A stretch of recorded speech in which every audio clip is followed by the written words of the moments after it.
Okay, this is the Shawasi Gunner. Back here again with a quick video. I'm on my computer laptop. I did get a new laptop. Doesn't have the best camera for these type of videos, but I'll probably use them for now. My other camera, I do close-up stuff on the gun bench and for shooting. Not probably the best in this type of situation, but so this will work for now. But yeah, biggest point of this video today is I'm starting to kind of think about maybe switching into getting a 9mm. Currently, and this is empty. Currently, my carry weapon is a LCR 357. It's a nice gun. I like it. It's really concealable. You can see there. I mean, it's small. It's got a lot of things going for it. It's not particularly heavy or anything like that. It's pretty enjoyable to shoot, but you know, my mindset is, you know, I used to reload most of my ammo that I would shoot. I started with like a 380, years ago. Is my first pistol I got was a 380 because I didn't know what to expect from recoil. I never really fired many handguns and didn't know what to expect. So I started with like a Bursa and back and forth, back and forth. My wife calls me a gun whore. I don't know if anybody else has that kind of terminology.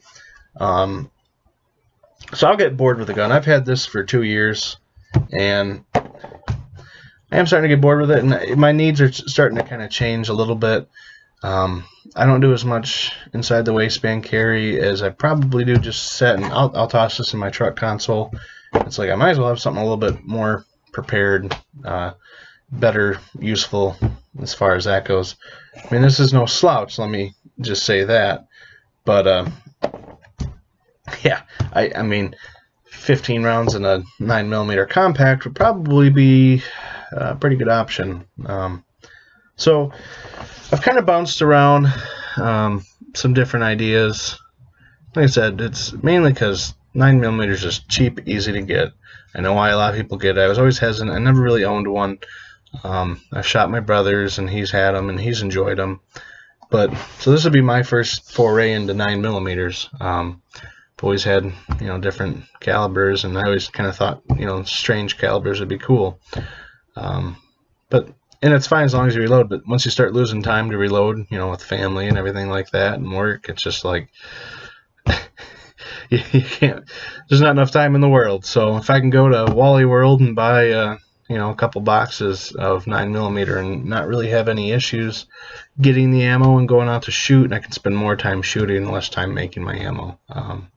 Still like making the ammo, but another story for that. So yeah, looking into a 9mm compact. A lot of people probably say that the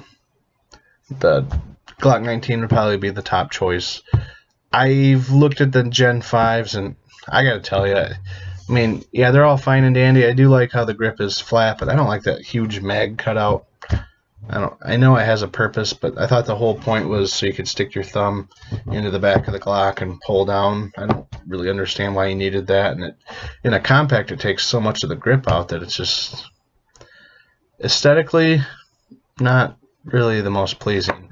Which is fine. I can go for a Gen 4, but kind of looking at mainly the SIG P320 compact. I know there was some issues with being drop safe.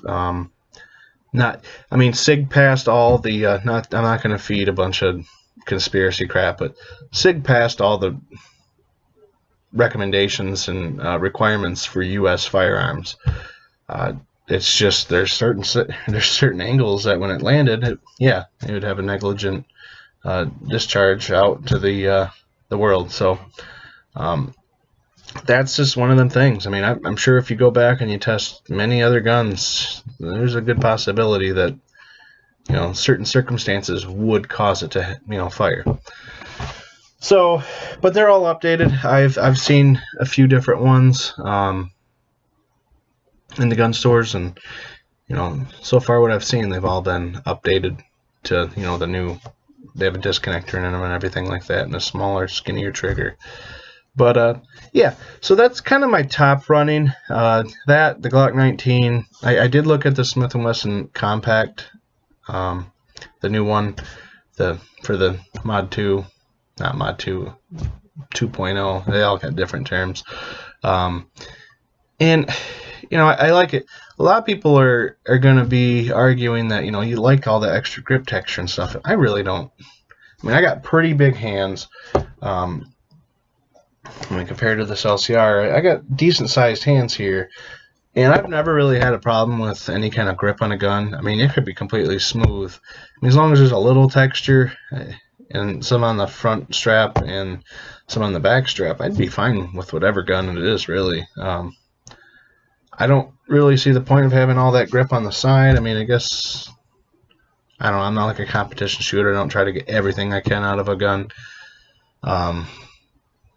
So I just, and that's when I had my Glock 33 357 SIG, and I liked how that carried. That was fine. It was a nice pistol, but that damn grip on the Glocks, it just chewed up. I mean, I'm not skinny, so I got a little extra meat on me, and it just rubbed the wrong way. Didn't matter. I had a nice holster for it and everything, but that where the grip would make contact with your skin, and I tried to wear a shirt underneath to tuck in and everything. It just never really worked out for me. So that's kind of what led me to get the LCR, and I've had this for, like I said, 2 years. So I've had quite a bit of experience with this pistol here, or geez, revolver here. But yeah, so I mean, and that's, I don't want to get some, and that's what the SIGs are pretty smooth. I like the option there. And one of the other things I do like on the SIG is that, you know, some people say take it or leave it. They think the modularity is a big scam, but in that, like, oh, I want to switch my gun to, you know, a 40 caliber or switch it to full size, you got to buy a whole bunch of parts that cost almost as much as a gun. That's true, but the grips themselves, I've seen them for like 39 bucks, and if I get that compact and I buy a little subcompact frame, you know, I can drop my grip length and have a little bit easier to conceal gun, still keeping the length of a regular compact, and then switch it out vice versa whenever I want to go to the range and wherever I want to carry, or just leave it in my truck or whatever. So I mean, there is options, and I do kind of like that, how it's an easy switch. I mean, people will cut off their Glock frames to make a 19 with a 26 sized frame, and I think that's just retarded. I don't know, for many purposes, but you know, and that's the thing. People will buy a Glock, they'll stipple it, that's fine, whatever, you know, different strokes for different folks, and they'll, you know, grind up trigger guards and everything to get a higher grip and all this and that, but it's like, eventually the aftermarket's going to come for the 320, and I think Strike Industries is starting to get some stuff going there with some aftermarket frames. It's like, rather than do a butch job on trying to get it to work out, you know, not everybody's a perfectionist and a skilled artist when it comes to, you know, working on a gun like that.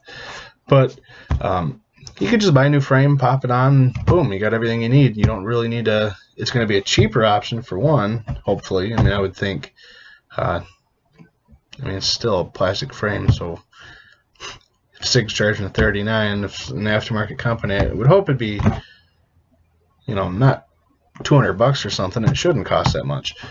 But there is options, and you know, it is kind of a cool system. I kind of looked around at, you know, the Mod 2 Springfields, and I honestly, I love the way they feel. They have a nice grip. I mean, grip zone aside, they feel nice in the hand, but I'm kind of looking for something that they don't really have, which is the in-between size. You know, I know they offer the subcompact with an extended, you know, mag, or, you know, you can put the mag in and it comes with a little plate, and that looks way better and works way better than the Glocks. I absolutely hate, you know, getting a Glock subcompact where you just put in the, you know, the mag extension. I mean, it's fine like in a full size if you're really trying to cram it up, but when you got like a 10 round mag and you're trying to put in, you know, extend it down to 15, the size and length, you might as well just get the dang Glock 19. I don't understand that whole mindset. If you had a Glock 17 and you were adding 5 rounds, that's a different story. Then again, you have the 33 round choice, but that's another story too.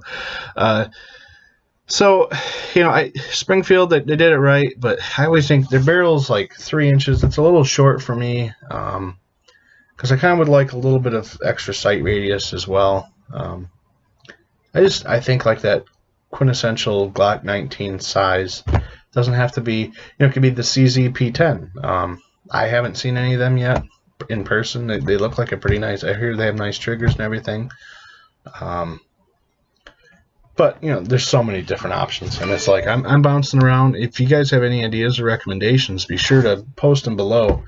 I'll check it out. I'm in my soul searching time, so my decision can obviously change. But yeah, so be sure to post and comment. And if I end up pulling the trigger on something, I'll let you guys know. So thanks for watching.